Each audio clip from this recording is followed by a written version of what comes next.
What's next for the 2020 Lions? Let's break it down. Welcome back to an all-new episode of Let's Talk Lions. Here we are, sitting at 3-5. Not the record that I anticipated going into this season, but you know what? A lot's happened this season that I didn't quite anticipate. Look, I have so many thoughts coming out of last week's game after losing to Minnesota. Just a lot to really process here. And so taking a step back, losing, and now being at this place where we're 3-5, and we're really, if we're in the hunt for the wild card, it's with a broken 49ers team, a collapsing Chicago Bears, and an uprising Minnesota Vikings team. After that game, going back, looking at the way we played against Minnesota, looking at every game this season, looking at every game over the past 10 seasons, the Lions are a coin flip in so many scenarios. In fact, to the point where me and my buddies, before watching the game, we flip a coin and we're like, who's going to win today? And that's what we base it off of, because that's what it's like. Sure, this season has not gone according to plans. It has fallen off the train track a little bit, like Jesse James stuck dynamite on the track and blew it up while he jumped off of it and survived. I'm not going to make excuses for the Lions because I can't, because this is what just happens. You look at the Lions, all in all, it's a coin flip every week. Is it not? Here we are, we beat Arizona, but we can't beat Minnesota. There we are, putting up a fight up against New Orleans, but we can't beat Chicago when they have Mitch Trubisky playing. So there is this absolute, you are a mediocre ball club. The Lions teeter on the line of average and below average every week, every year.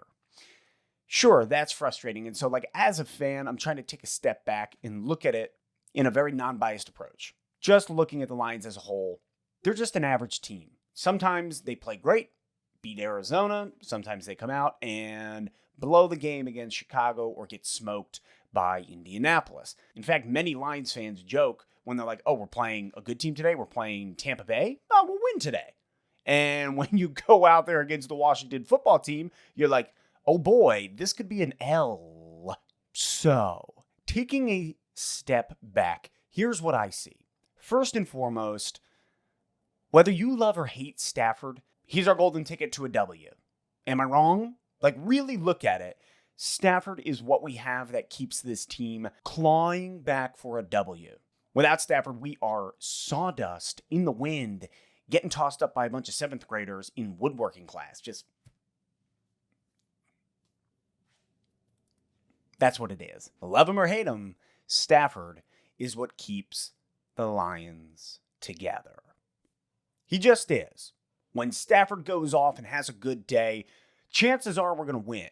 And when Stafford's getting pummeled, we're going to lose. That's just the way it seems to operate. That's how it's operated since 2009. I mean, look at last season. 8 games without Stafford, and we went 0-8. Love him or hate him, without Stafford, we don't have a team that can even scrap for a W. It's no longer a coin flip.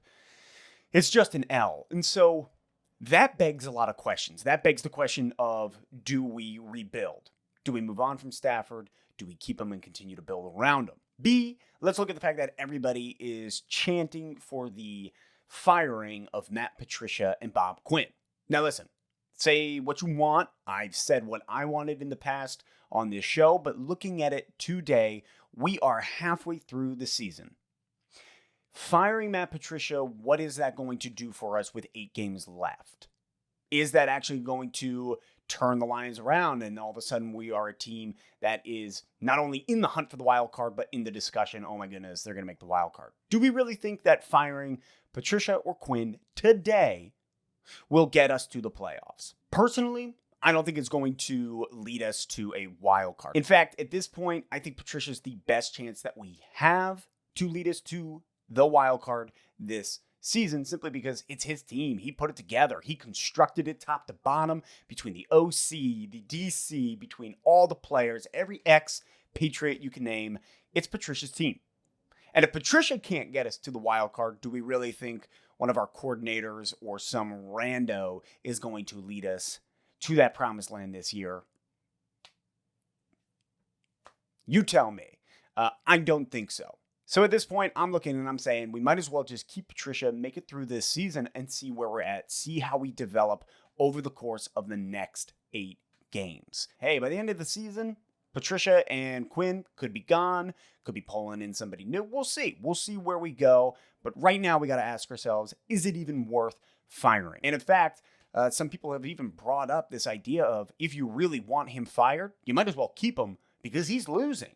And if he keeps losing, you'll get your way and you won't see him in Honolulu Blue anymore. Which leads us to this point of what now? What do we do? What's next? My personal opinion, I'd rather win a couple games. I'd rather see the team that we have constructed actually develop together and see if they're even a viable option to continue next year. Or is it time for rebuild? I look at these next 8 games and I'm like, let's go for it. Let's try to win. Let's see what we can do. The wild card hunt, it's not out of reach. It will be the most difficult thing there could ever be. It's the equivalent of Frodo and Samwise taking that ring to Mordor, and that's just us getting to the wild card. But I look at it and I say, we got 8 games to see what this squad can do together. Are they a team that can work together under the leadership of Matt Stafford, whether or not Patricia stays around? Or do we have to scrap a ton of what we're doing and start fresh going for the 2021 season? You tell me, what do you want to see? What would you like to see the Lions do the rest of the season? Do you want to see us actually try to win some games and build a squad? Or are you in the camp of saying, let's get that draft pick? Let me know. Drop your thoughts in the comment. I look forward to it. And we will cover coming up later this week what it's going to take to beat Washington. Go Lions.